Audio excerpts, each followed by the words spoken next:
Bonjour et bienvenue dans Rencontre avec une femme inspirante de la fonction publique. Aujourd'hui, nous avons le plaisir d'enregistrer cet épisode avec notre invitée Hélène S., sous-préfète chargée de mission, secrétaire générale adjointe de la préfecture de la Seine-Maritime. Je suis Isabelle Bonnet-Muret et j'anime depuis maintenant 6 ans le parcours de formation vers l'égalité professionnelle. Osez réaliser vos ambitions et booster votre carrière. C'est dans le cadre de ce programme que s'inscrit cette rencontre. Cette année, en Normandie, 13 femmes cadres de la fonction publique suivent ce parcours qui a été conçu pour accompagner et encourager leur trajectoire professionnelle. Pour nous en dire plus, j'ai le plaisir d'accueillir Yann Derlin, directeur de la formation continue de l'IRA de Lille. Bonjour Isabelle, bonjour à toutes et tous. C'est avec un réel plaisir et une certaine fierté que je représente aujourd'hui l'Institut régional d'administration de Lille à l'occasion de ce 11e épisode de notre série de podcasts. Au fil des sessions, ce format s'est imposé comme un rendez-vous inspirant, riche en échanges et en partage d'expériences. Tout d'abord, quelques mots sur ce parcours. Il a été conçu par l'IRA de Lille en partenariat avec la plateforme RH de la préfecture de Normandie, que je remercie pour sa confiance, et il s'adresse spécifiquement aux femmes cadres de la fonction publique. Son ambition est d'identifier les freins qu'elles peuvent rencontrer dans leur parcours professionnel et de leur fournir des clés concrètes pour les dépasser. À l'issue de ce parcours, cette interview offre aux stagiaires l'opportunité de rencontrer une personnalité féminine inspirante, incarnant un véritable rôle modèle. Je souhaite remercier chaleureusement Madame Hélène S., secrétaire générale adjointe et sous-préfète chargée de la politique de la ville à la préfecture de Seine-Maritime, d'avoir accepté notre invitation. Mes remerciements vont également aux stagiaires de la promotion 2026 ainsi qu'à leur coordinatrice Isabelle Bonnet-Muret pour leur implication dans la préparation de cette rencontre. Je vous souhaite à toutes et tous une excellente écoute. Merci Yann. Alors maintenant, place à la découverte de notre invitée avec sa présentation. Bérangère Laborde, responsable du bureau gestion des procédures au sein de la police nationale à Rouen. Votre parcours a ceci de particulier qu'il ne suit pas un chemin tout tracé. Vous l'avez construit avec spontanéité, au fil des opportunités et des choix de vie.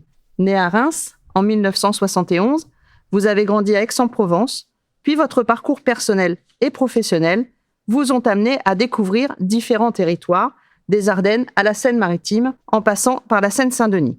Formé en droit, notamment à Sarrebruck, avec un intérêt marqué pour le monde associatif et l'amitié franco-allemande, vous avez choisi de rejoindre l'administration de l'État. Vous y avez trouvé un espace d'action, de responsabilité et progressivement une évidence. Alice Haribo, conseillère pharmaceutique à l'offre de soins à l'Agence régionale de santé de Normandie. Aujourd'hui, vous êtes sous-préfète, engagée au cœur de l'action publique. Mais derrière cette fonction, il y a surtout un parcours fait d'engagement, de choix assumés et d'évolution progressive, toujours guidé par le sens du service aux autres, avec beaucoup de simplicité et d'humilité.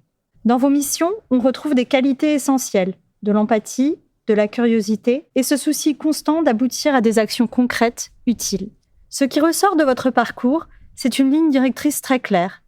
Avancer avec l'envie d'être utile, là où vous pouvez réellement faire la différence. Et c'est sans doute pour cela que votre témoignage nous intéresse aujourd'hui, parce qu'il incarne pleinement ce que l'on appelle une femme inspirante. Merci à toutes les deux pour cette présentation. Alors Madame S., je vais vous poser une première question. Pourquoi avez-vous accepté notre invitation ? J'ai accepté votre invitation parce que j'étais très touchée que vous ayez mon contact et c'est une question que je me suis posée. Qui a pu vous donner mon contact puisque quand on parle de femmes qui se préoccupent de l'égalité femmes-hommes et qui ont accédé à des responsabilités, eh bien aujourd'hui j'ai beaucoup de collègues qui auraient pu aussi répondre à votre demande. Alors, j'ai mes sources en interne au sein de la préfecture de Normandie et comme plusieurs sources concordantes m'ont donné votre contact, je me suis dit que c'était sans doute une très bonne idée et je pense que ça va être le cas. Et en tout cas, pour répondre à votre question, j'ai accepté votre invitation parce que la question de l'égalité femmes-hommes, la question du plafond de verre que j'ai rencontré dans ma vie, eh bien, c'est quelque chose auquel je réfléchis très régulièrement. Et je trouve que c'est toujours intéressant de partager ce que l'on a vécu avec d'autres personnes. Céline Mancebo, responsable de brigade de vérification à la Direction régionale des finances publiques de Seine-Maritime. Alors, Madame S., vous êtes actuellement sous-préfète. Pour commencer, en quoi ça consiste d'être sous-préfète et qu'est-ce que vous préférez dans cette fonction ? Donc, être sous-préfète, c'est être auprès d'un préfet, en l'espèce un préfet de département, le préfet de la Seine-Maritime, faire partie de l'équipe préfectorale qui a comme mission première de représenter l'État dans le département, dans le territoire. Et les missions du préfet et des sous-préfets sont multiples et variées, mais c'est principalement de s'assurer de la bonne application des lois et des règlements dans le département, d'assurer la continuité de l'État 7 jours sur 7 et d'être en relation avec les élus au quotidien. Ce que je préfère, en fait, ce sont ces différentes facettes du métier. Nous sommes aussi très mobilisés sur la gestion de crise, selon les fonctions que l'on occupe. Et ce que j'apprécie, cette variété de missions, de contacts au quotidien et donc de réponses à apporter et d'accompagnement à assurer auprès des acteurs du territoire. Merci. Vous avez un parcours riche. Quels ont été les moments marquants de ce parcours ? Les moments marquants, bien sûr, il y en a toujours. C'est, je pense, les choix que l'on fait sans savoir ce à quoi on peut s'attendre. Bien déjà, par exemple, après avoir passé l'IRA de Lille, j'ai fait un de mes stages en préfecture. C'était la préfecture de Seine-Saint-Denis. Et vraiment, j'allais à la découverte de cet univers administratif. Et là, ça a été un moment marquant parce que je m'y suis sentie bien. J'ai mesuré l'intérêt qu'il y avait à appliquer la loi et les règlements au quotidien. Donc, c'était pour moi très inspirant. D'autres moments marquants, ce sont souvent bien sûr des rencontres, mais c'est aussi des personnes qui vous contactent et qui vous suggèrent un poste ou l'autre. Et donc, petit à petit, cela permet de construire son parcours. Qu'est-ce qui a été moteur pour progresser dans votre carrière ? L'idée clé, je pense, de ma progression, c'était toujours de me dire être là où je peux être le plus utile. On se forme, on passe un concours, on fait un choix. J'ai fait le choix du service public. Et puis, je pressentais que être dans l'encadrement, choisir un concours de catégorie A, c'est ce qui me correspondait, sans avoir eu de pratique managériale particulière. Mais, très vite, je me suis dit, oui, j'aime l'encadrement, j'aime encadrer les équipes, donner du sens à leur travail. Et bien, naturellement, si vous voulez, on a envie de progresser, d'encadrer des équipes variées, des équipes plus nombreuses. Et c'est ce qui m'a motivée pour passer chaque étape de ma carrière. Sandrine Medjé, chef de la CRPC de la Direction régionale des douanes de Rouen. Après le bac, vous avez entamé des études de droit en Allemagne. Vous avez poursuivi en France. Quel était votre projet à ce moment-là ? Alors, le choix d'aller en Allemagne, c'est parce que c'était une opportunité pour moi. Je souhaitais faire des études de droit et donc je découvre l'existence du Centre d'études franco-allemand juridique de Saarbrück qui permettait d'obtenir ce qu'on appelait à l'époque un DUG, c'est la licence 2 de droit reconnue en France, mais aussi de se former au droit allemand. Je pressentais que je voulais entrer dans la fonction publique, le service public. Donc j'ai préféré rejoindre la France pour continuer mes études. En fait, vous avez étudié le droit privé et nous nous sommes posé la question du passage de l'étude du droit privé à la fonction publique. Alors, quelque chose qui m'anime dans mon parcours, et c'est ce que je vraiment conseille à tout le monde, c'est de se faire confiance. J'ai commencé les études de droit. Et vous le savez, la première année, la deuxième année, c'est à la fois du droit public, du droit privé. Je sentais, parce que j'avais d'autres expériences à côté, en étant vacataire ou dans des associations, que je rejoindrais le service public, mais il n'empêche que le droit privé me plaisait beaucoup. Donc, je me suis dit, je continue. En licence, j'ai eu l'opportunité de faire des options qui me permettaient de faire à la fois du droit public et du droit privé. J'ai voulu faire ce qu'on appelait à l'époque un DEA de droit privé mention droit social, mais sans aucune hésitation, en me disant que malgré tout, je trouverais ma voie pour entrer dans la fonction publique avec ce bagage-là. Alban Guinière-Martin, directrice du syndicat mixte de gestion de la Seine-Normande. Madame S, dans votre métier aujourd'hui, vous pourriez nous dire quelles sont les valeurs qui vous animent ? Les valeurs qui m'animent, c'est d'être utile aux autres, de représenter l'État au mieux pour incarner ce qui est aujourd'hui notre service public, aussi très modestement, mais la République avec ses valeurs. Partager ces valeurs-là, garantir les principes de droit qui s'appliquent à nous et surtout avoir ce rôle de les rappeler, de les partager avec tous et les expliciter. Et pensez-vous que votre environnement familial, votre éducation ont joué un rôle ou influencé vos choix vers cette carrière ?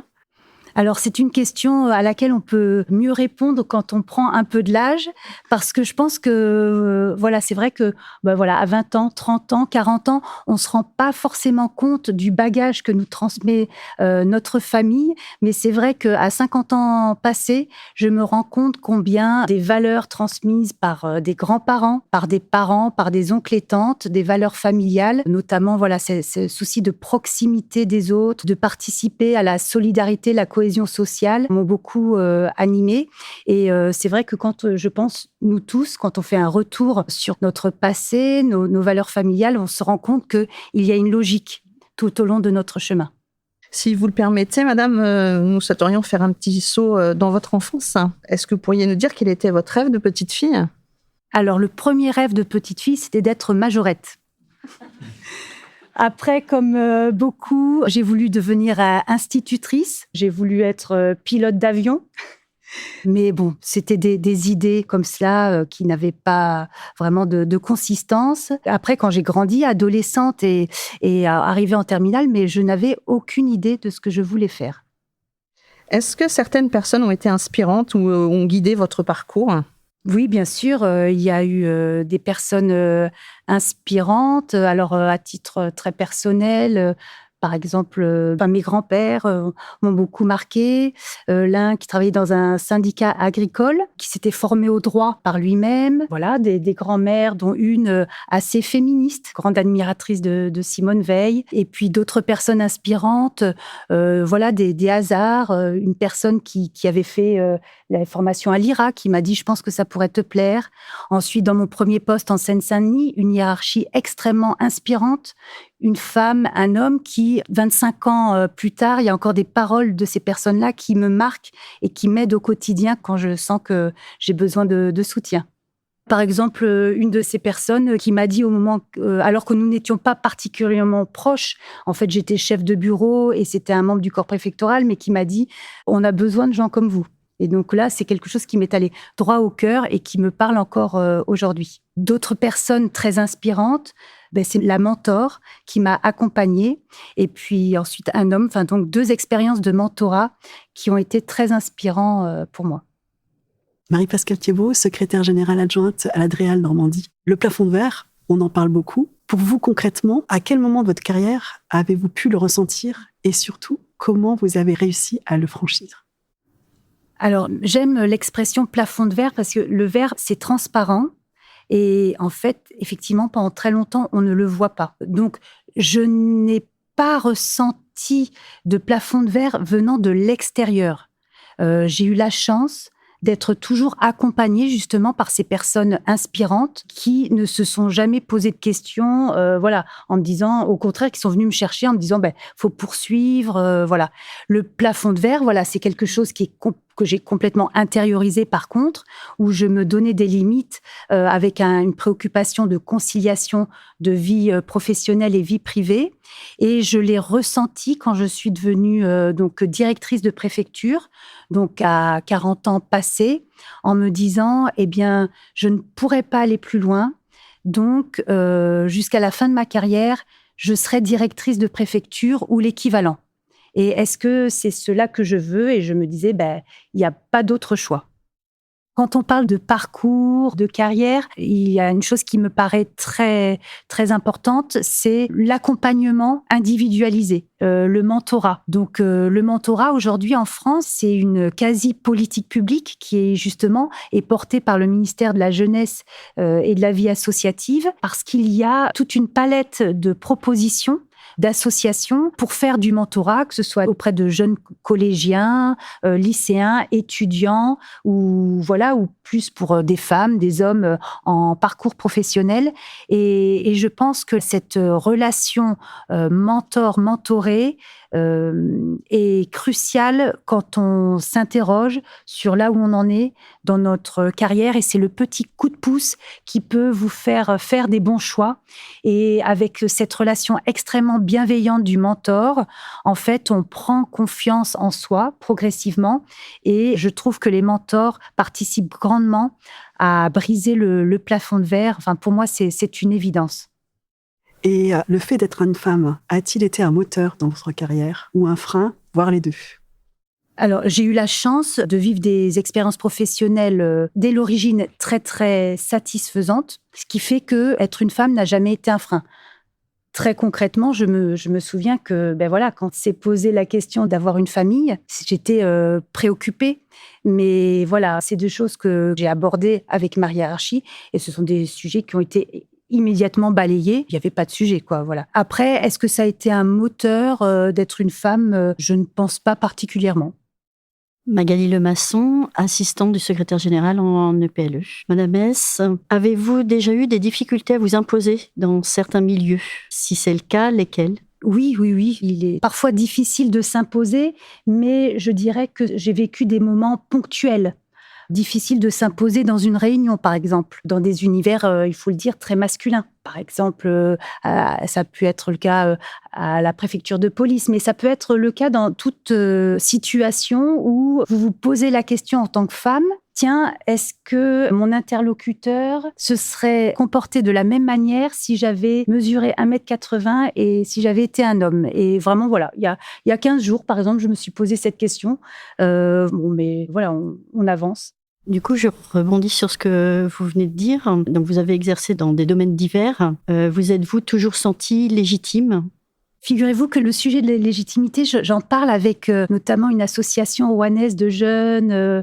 La question de la légitimité, pour ma part, je n'ai jamais eu de difficulté à me sentir légitime. Voilà, c'est une chance, mais je pense que c'est une chance de la fonction publique. C'est-à-dire que pour moi, il n'y a pas de sujet. Vous voyez, j'ai organisé des formations pour les jeunes cadres qui arrivaient en préfecture quand j'étais directrice des ressources humaines et je leur disais, il n'y a pas de sujet sur votre légitimité, vous avez eu le concours, vous avez un grade, vous n'avez rien à prouver à ce niveau-là. La légitimité, il faut par contre l'affirmer à travers des modes de management positifs, mais la légitimité, je n'ai jamais eu de souci avec cela.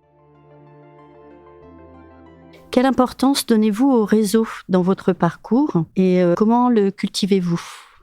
Pour moi, le réseau, c'est un mode relationnel qui est important.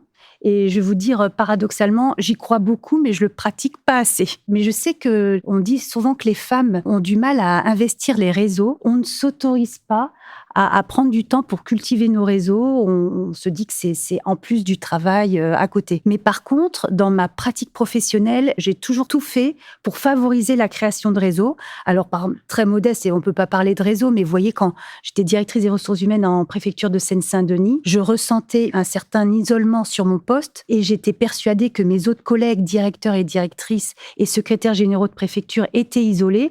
Et donc, je tenais régulièrement à ce qu'on ait des temps d'échange, qu'on partage notre isolement et qu'on se soutienne mutuellement. Par la suite, pour prendre mon exemple de métier de sous-préfète, j'ai à cœur d'animer des réseaux de personnes qui justement agissent en faveur du service public au plus près de nos concitoyens et de les réunir parce que ce sont des personnes qui dépendent d'employeurs de manière isolée et ils ont tout intérêt à mettre en pratique leurs problématiques et leurs réussites.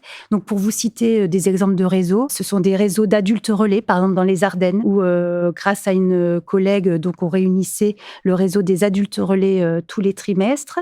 Et puis, en Seine-Maritime, et donc avec le secrétaire général, nous souhaitons animer le réseau des conseillers France Service ou des conseillers numériques. Vous avez fait référence à votre carrure et aux difficultés à s'imposer dans certains milieux. Comment définiriez-vous la confiance en soi ? Et vous, qu'est-ce qui vous donne confiance en vous ? Ce qui me donne confiance en moi, c'est le retour que j'ai de mes partenaires, de mes interlocuteurs dans ce que j'ai pu leur apporter. La confiance en moi, c'est quand je me questionne avant une rencontre, une réunion, pour me dire quel est mon objectif à la fin de cette rencontre et que je me dis que oui, j'ai atteint l'objectif que je recherchais. La confiance en soi, c'est, je pense, une certaine sérénité intérieure, en se disant, je suis légitime, je suis reconnue pour le rôle que je vais jouer dans telle rencontre, dans telle réunion, et donc je dispose des moyens et des équipes pour que, sur tel sujet, on arrive à tel résultat. En tant que représentante de l'État, quel est votre rapport au pouvoir ? Êtes-vous à l'aise avec cette notion ? Vous me posez une question à laquelle je n'ai pas réfléchi depuis longtemps. Plus j'avance dans ma carrière de sous-préfète, plus j'ai de l'attachement, si on peut dire comme ça, à notre organisation française. Et donc, si vous voulez, tout ce qu'on appelle la séparation des pouvoirs, le rôle des uns et des autres, pour moi, c'est très clair. Et donc, nous avons un chef d'État, un gouvernement qui s'appuie donc sur des administrations centrales, des services territoriaux. Et donc, voilà, nous, administration, nous sommes là dans le cadre de l'état de droit, de permettre au pouvoir de mettre en œuvre des politiques définies et qui ont été choisies démocratiquement. Le pouvoir, après, de manière beaucoup plus concrète, pour moi, je me réfère toujours au cadre juridique, c'est-à-dire qui, autour de la table, dans cette rencontre, dispose des instruments juridiques pour amener à telle solution. Pour moi, le pouvoir, c'est à la fois ça, c'est le cadre juridique qui nous est apporté par notre état de droit, mais aussi, effectivement, quand même, un certain charisme pour vraiment convaincre et faire adhérer tous les partenaires à une solution choisie. Mihaela Cristea, coordinatrice académique des dispositifs relais au rectorat de l'Académie de Normandie. Madame S, pouvez-vous nous partager votre définition de l'ambition et nous dire si vous avez toujours osé l'affirmer? Le mot ambition ne fait pas partie de mon vocabulaire quotidien. L'ambition, c'est avant tout être bien, être en accord avec nos valeurs et notamment en ce qui concerne la vie professionnelle, exercer des missions qui correspondent à nos valeurs, au niveau de responsabilité que l'on souhaite acquérir, Pouvez-vous nous raconter comment vous exercez votre leadership, puisque vous exercez une fonction d'encadrement? Donc cette notion de leadership nous intéresse beaucoup.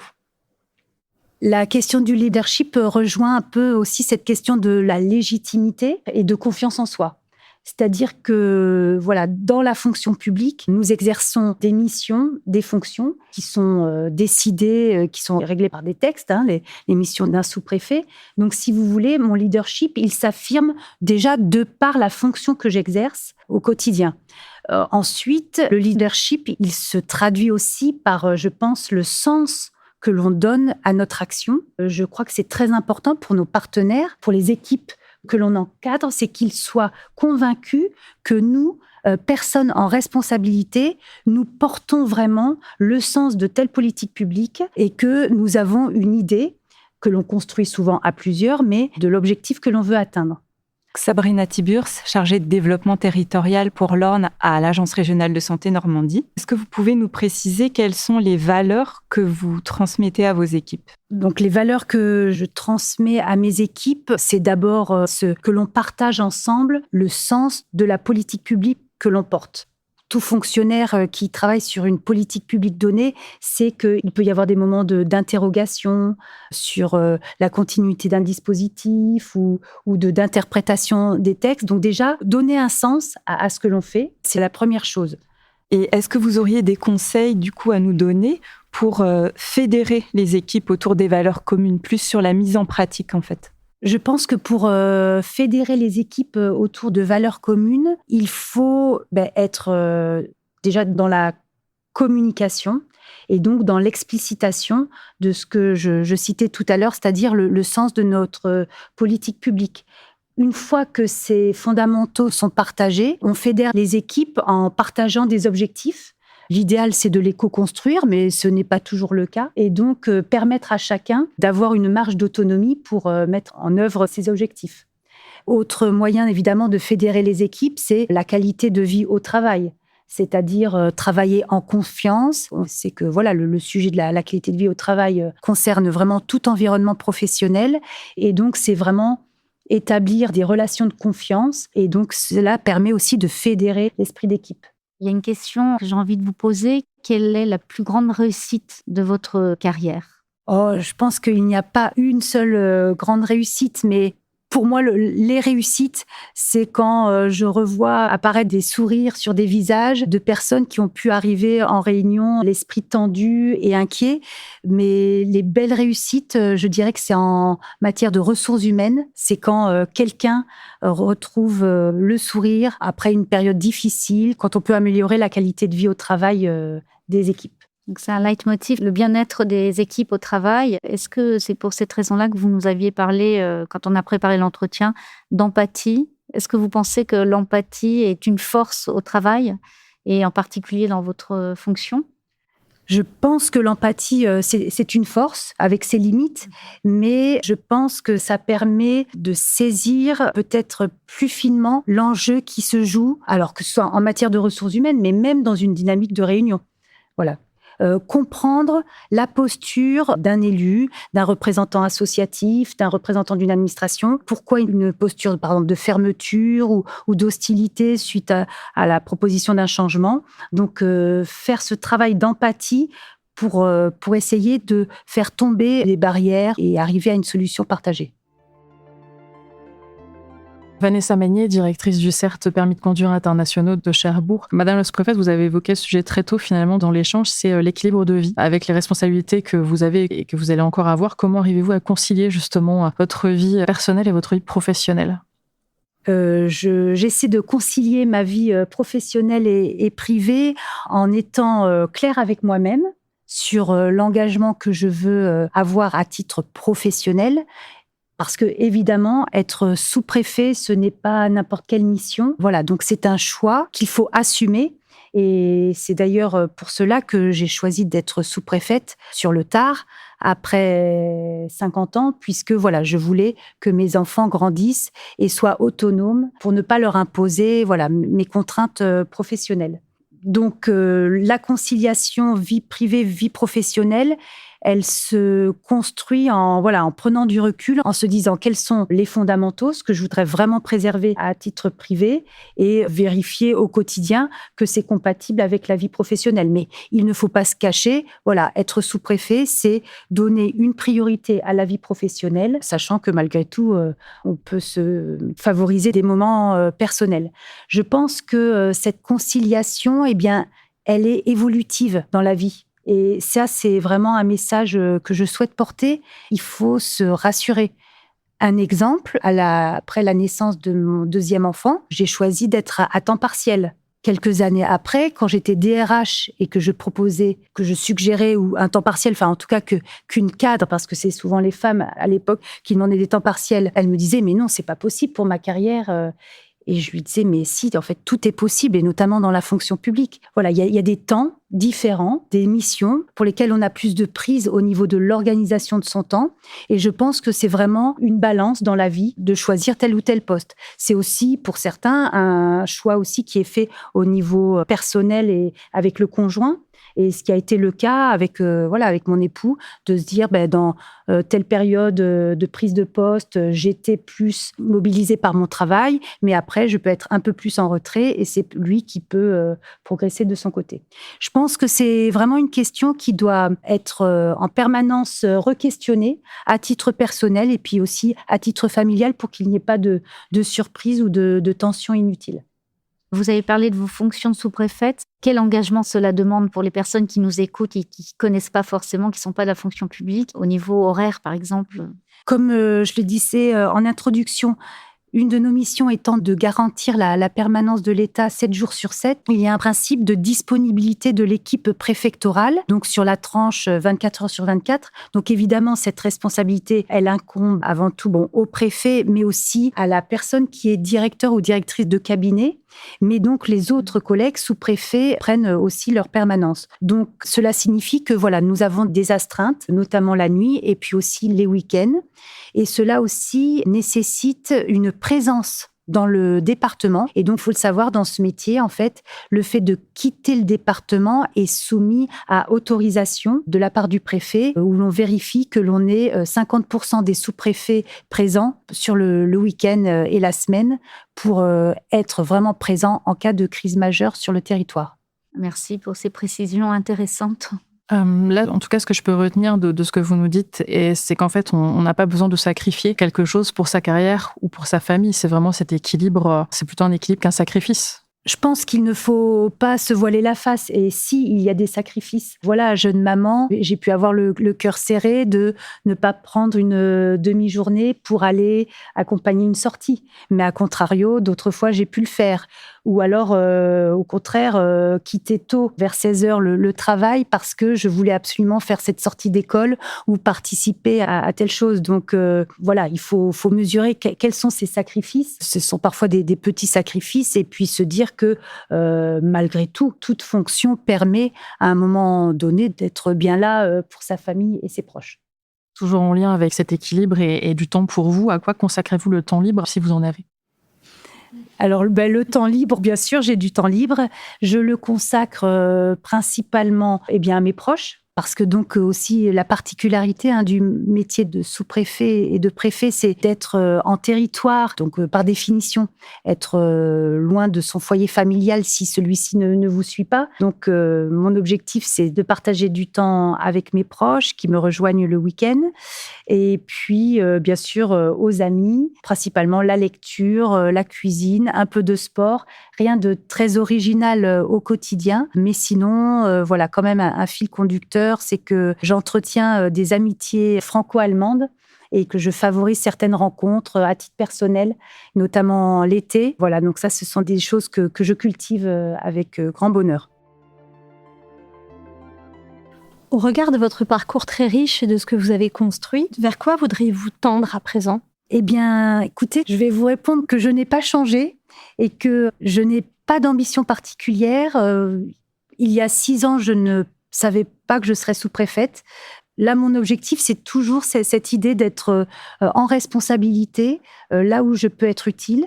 Donc, très concrètement, j'aimerais encore exercer de nombreuses missions dans différents départements parce que c'est ce métier, donc, comme je vous l'ai dit, qui permet de rencontrer une multitude d'acteurs. Ça vous fait connaître un territoire de manière extraordinaire et c'est un grand plaisir. Donc, poursuivre sur cette voie, mais aussi, je suis vraiment ouverte à d'autres perspectives, travailler en administration centrale, en ministère, et pourquoi pas dans des organismes, des opérateurs de l'État. Je fais confiance à ce qui viendra, aux rencontres, aux propositions.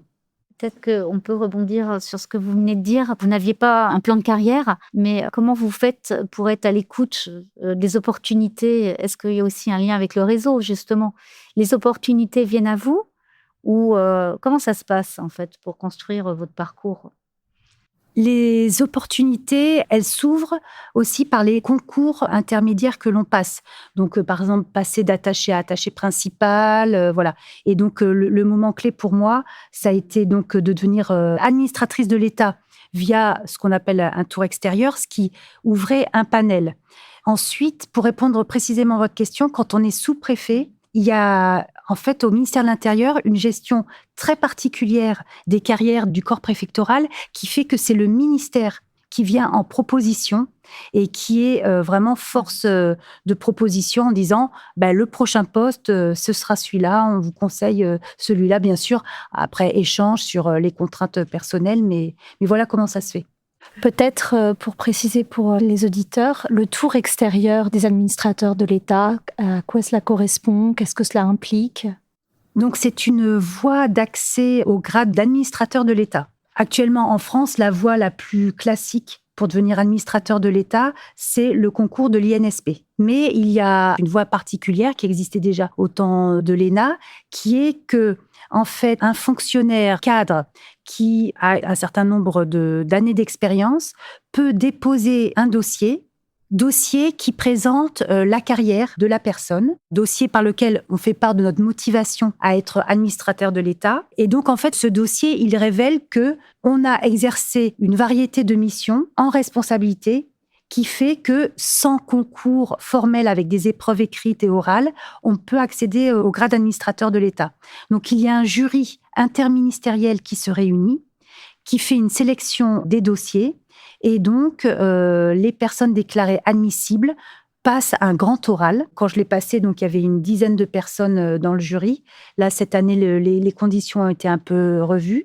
Et donc, vous vous préparez, en fait, une fois le dossier déposé, vous vous préparez pendant de longs mois parce que, voilà, vous vous remettez à niveau sur toutes les politiques publiques, la culture générale, économique, sociale, juridique.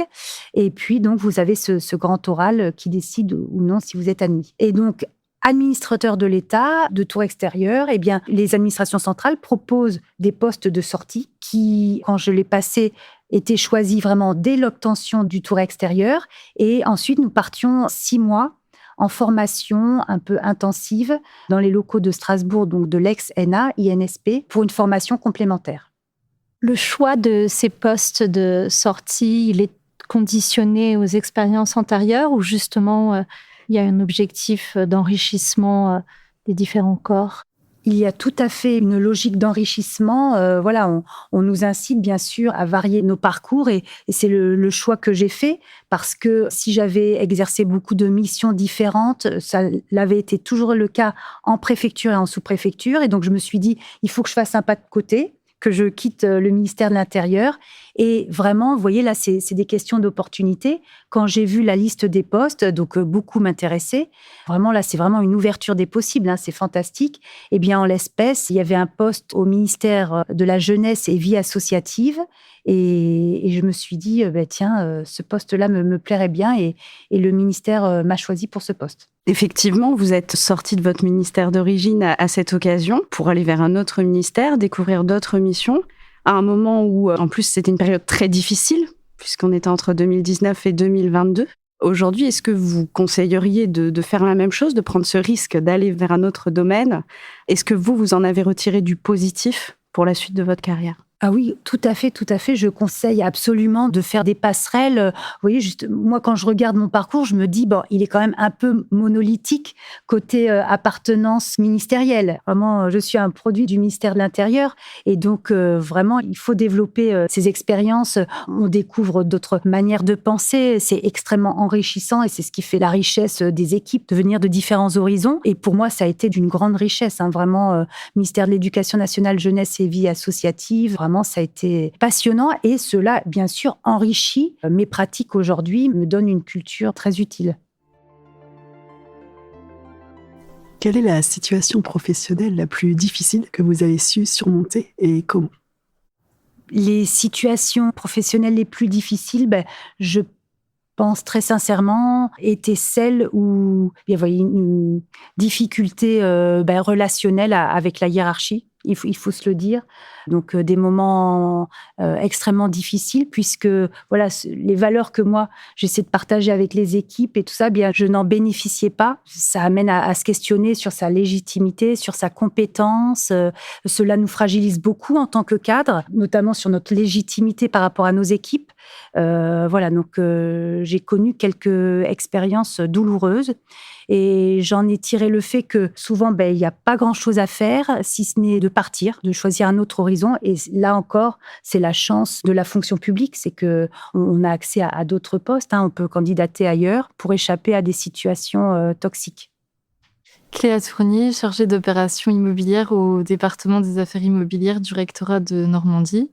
Quels conseils donneriez-vous aux jeunes femmes qui voudraient faire une carrière dans la fonction publique? Le premier conseil, c'est se faire confiance, croire en soi et se sentir légitime dès le premier poste et se dire que cette carrière, elle va se construire pas à pas. Voilà, et qu'il ne faut pas avoir de complexe s'il y a des périodes où on est un peu moins présent, moins engagé, où on voudrait donner plus, mais on a des limites liées à la vie familiale. Se faire confiance et se dire que tout se construit vraiment année après année. Si vous aviez une baguette magique, que changeriez-vous dans la fonction publique? J'essaierais de simplifier les règles liées aux ressources humaines. Je trouve qu'il y a des pesanteurs sur les mobilités qui vraiment sont déconnectées par rapport aux besoins des services pour favoriser l'attractivité. Il y a des sujets dont on parle depuis 30 ans, 40 ans et on a l'impression que ça n'avance pas assez. Vraiment, là, je parlerais d'une baguette magique pour dire, écoutez, faites confiance aux services de ressources humaines en territorial. Voilà, donnez-nous la marge d'initiative et d'autonomie pour vraiment affecter au mieux les ressources aux besoins. Et finalement, auriez-vous un message plus général à faire passer sur le thème qui nous réunit aujourd'hui, l'égalité pro entre les hommes et les femmes? Le message que je voudrais faire passer, c'est que la fonction publique est bien présente et est au rendez-vous pour promouvoir l'égalité femmes-hommes. Il n'y a pas de sujet. On peut être confronté à quelques expériences insatisfaisantes ou même inacceptables, mais je pense fondamentalement que justement les fondamentaux sont là. Ensuite, c'est à nous de faire vivre cette égalité professionnelle homme-femme au quotidien. de par un peu d'audace de la part des femmes, de l'audace aussi de la part des hommes, et se saisir de tous les dispositifs dont nous disposons pour favoriser cette égalité. C'est souvent, en fait, des barrières que l'on se fixe à nous-mêmes, collectivement. On a des biais, on en a tous, quand bien même on se sent sensibilisé sur le sujet. Je pourrais vous prendre vraiment un exemple, une anecdote. J'étais directrice des ressources humaines. Le chef du bureau des affaires immobilières et logistiques part à la retraite. Donc, un homme de plus de 60 ans, imposant. Et donc, pas de candidat pour le remplacer. Et donc, dans ma logique d'aller à la pêche aux candidatures, sur le coup, j'étais dans une logique de recruter un homme. Voilà. Et donc, je faisais le tour des cadres de la structure. Et je n'en voyais pas. Et c'est terrible, hein, là, je me dévoile, mais je sais qu'on a tous des biais. Et à un moment donné, j'ai changé de regard. Je me suis dit, mais pourquoi un homme ? Et là, tout à coup, j'ai rebalayé l'organigramme et je suis allée voir une jeune cadre et elle était tout à fait faite pour ce poste. Être en accompagnement très concret, ouvrir sa porte, et ça, pas seulement les personnes en responsabilité ressources humaines, mais nous tous, directrices, chefs de bureau, ouvrir notre porte, être attentifs aux remarques des unes et des autres. Ah, mais non, mais là, j'aurais bien voulu prendre un temps partiel, ou ah ben non, j'ai été à temps partiel, je vais être remarquée. Non. Déconstruire ces barrières que l'on se met, mettre en confiance, parce que parfois aussi, il faut redonner de la confiance, parce que malheureusement, certaines entendent des choses qu'elles ne devraient pas entendre. Mais vraiment, c'est ça, porter haut ces valeurs qui sont censées être partagées par tous, que non, il y a un temps pour tout, une place pour toutes, et voilà, tout le monde peut poursuivre et travailler en faveur de l'égalité homme-femme. On le sait, on se le dit tous aussi, l'égalité homme-femme, c'est bien aussi favoriser la conciliation de la vie personnelle et privée des hommes. Voilà, là, j'ai l'impression vraiment d'être de l'ancienne génération, mais quel plaisir, il y a 8 jours, de croiser un cadre de la préfecture dans la rue, et il me dit, je suis en congé paternité, c'est la deuxième partie de mon congé paternité. Voilà, je vous partage mon expérience, mais moi, mon premier enfant, mon mari, non seulement, bien sûr, il n'y avait pas de congé paternité, mais mon enfant est né dans une période où pendant 5 mois, mon mari n'avait pas le droit de prendre de congé parce que c'était lié à l'activité du service. Et tous les deux, on s'était mis des freins. C'est-à-dire que je pense que maintenant, je me dis, mais il serait allé voir son chef, il lui aurait dit, en fait, il y a ma femme qui a accouché, qui est seule. On n'avait pas de famille sur Paris, j'étais vraiment seule avec l'enfant. Il aurait dit, est-ce que je peux prendre quelques vendredis ? Peut-être que ça aurait été autorisé, mais vous voyez, on se l'interdisait, quoi. Donc, là, ça paraît évident avec les exemples que je vous donne, mais je suis sûre qu'aujourd'hui encore, bon nombre de personnes intègrent des freins qu'ils n'osent pas partager avec d'autres. Tout à l'heure, on a parlé de plafond de verre, et dans vos fonctions, sous-préfète, préfète, quelle est la place des femmes à ces postes-là, et qu'est-ce qu'on peut faire pour qu'elles gagnent du terrain, si je puis dire ? Alors, beaucoup a été fait pour rompre le plafond de verre, et vous savez, notamment grâce à la loi Sauvadet. Vraiment, il y a eu un avant et après. Cette loi, donc, qui impose un quota de recrutement en primo-recrutement de femmes pour des postes à responsabilité.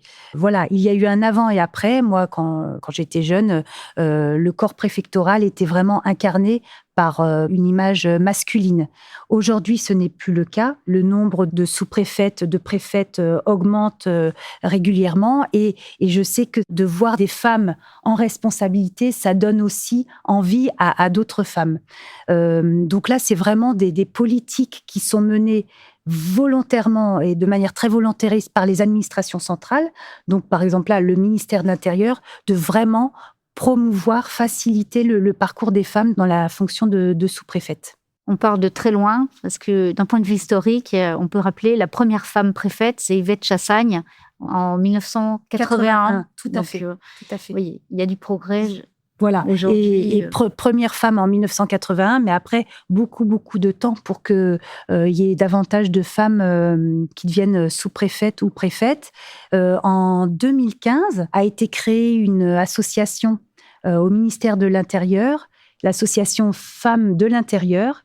J'étais directrice de préfecture à l'époque et j'ai eu cette intuition. Je me suis dit, tiens, je vais aller à la première réunion ouverte aux femmes en responsabilité au ministère de l'Intérieur, donc des femmes de la police nationale, de la gendarmerie, mais aussi donc du corps préfectoral, et donc des directrices de préfecture étaient les bienvenues. Pour moi, cela a été extrêmement stimulant de voir des femmes en haute responsabilité réfléchir sur ces questions, être volontariste et vraiment, je me suis vraiment appuyée sur les temps d'échange que l'on avait, sur les rencontres qui étaient faites autour des thématiques d'égalité homme-femme pour justement nourrir ma pratique managériale et ma pratique de ressources humaines puisque j'étais DRH à l'époque. Koumba Diop, chargée de mission RH au ministère de la Transition écologique. J'avais une question notamment sur la valeur service public. Vous disiez que c'est une valeur qui vous est venue très tôt.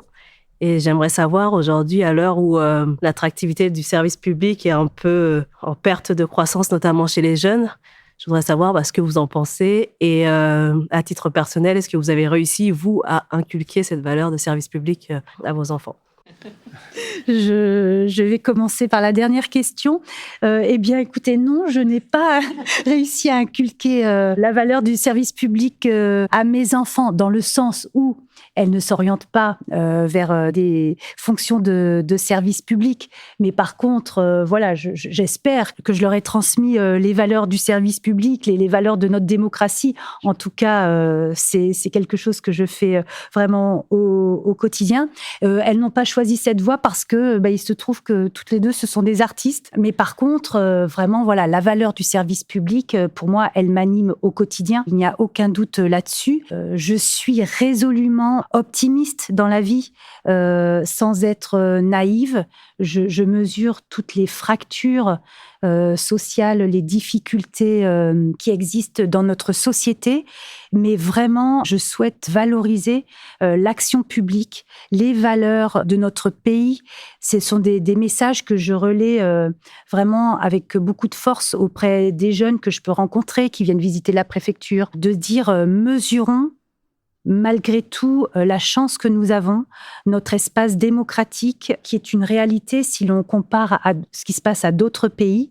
Et je préfère toujours m'appuyer sur des exemples optimistes, gais et réels de dynamique de la démocratie. Je vous donnerai un exemple. Mercredi, je visitais une association d'aide alimentaire. Très clairement, le paysage n'était pas réjouissant. Augmentation des bénéficiaires, crise du bénévolat, mais en même temps, j'étais face à des acteurs associatifs qui y croyaient et qui, grâce à ce qu'ils étaient, eux, aux valeurs qu'ils portaient, eux, au sein de leur association, faisaient que, malgré tout, ils arrivaient à faire venir des jeunes bénévoles et vraiment à créer et maintenir un lien social extrêmement fort. Donc, je suis persuadée que et vraiment intimement convaincue, ce ne sont pas que des mots, que c'est à chacun d'entre nous, et notamment les jeunes, de faire vivre ce qu'est notre service public, notre démocratie, notre état de droit au quotidien, ce qui n'empêche pas de se saisir à bras-le-corps de ce qui ne fonctionne pas et d'essayer de l'améliorer.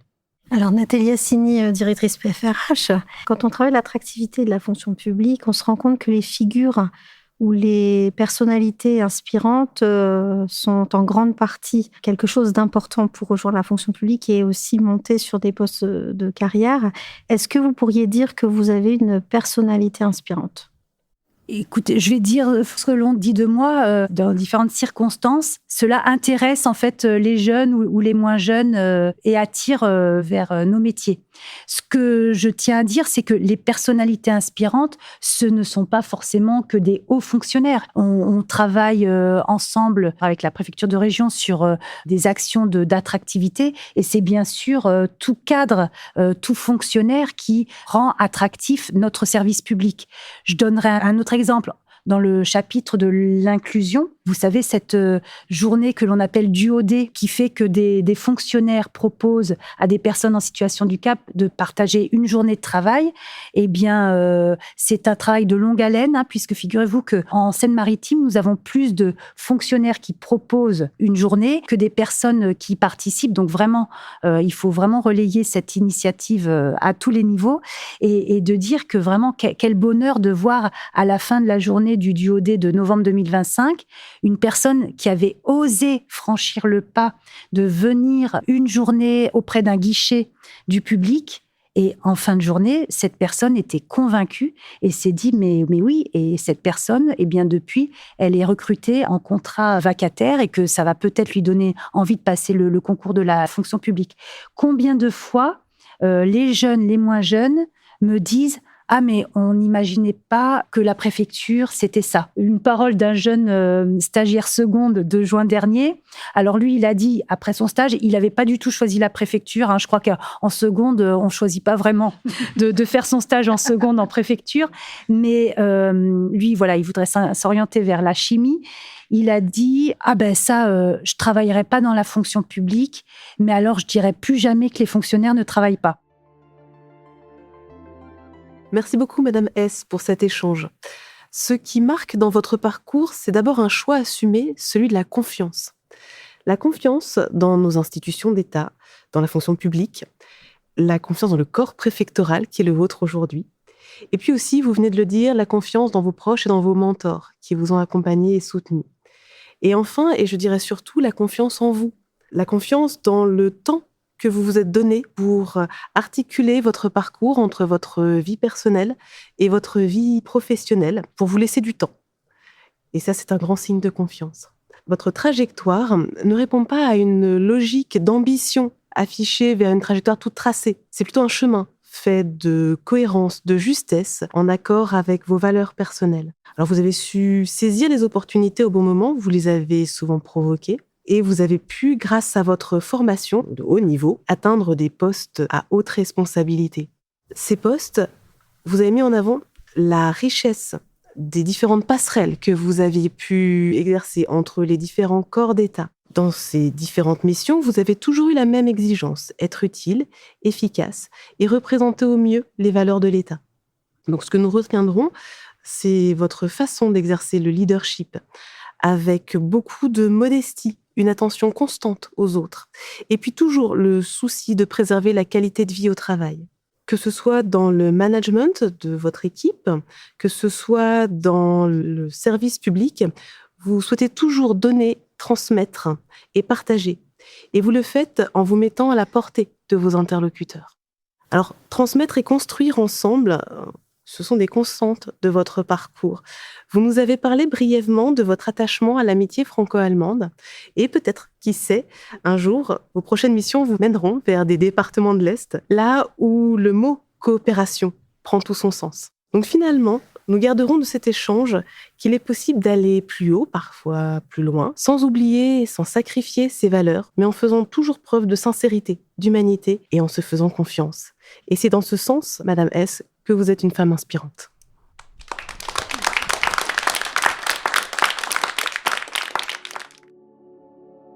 Merci infiniment d'avoir pris le temps d'écouter ce podcast. S'il vous a inspiré, interpellé ou donné matière à réflexion, n'hésitez pas à en parler autour de vous et à le partager avec celles et ceux qui pourraient y trouver un écho. Un grand merci à notre invitée, Madame S, à l'Institut régional d'administration de Lille et à la plateforme régionale des ressources humaines de Normandie, partenaires précieux qui ont permis la tenue de cette journée. Et bien sûr, merci aux participantes du parcours égalité. À travers leurs questions, leurs échanges et leur engagement, elles ont largement contribué à la richesse de ce moment. Merci également au studio Flamboyance qui a réalisé ce podcast.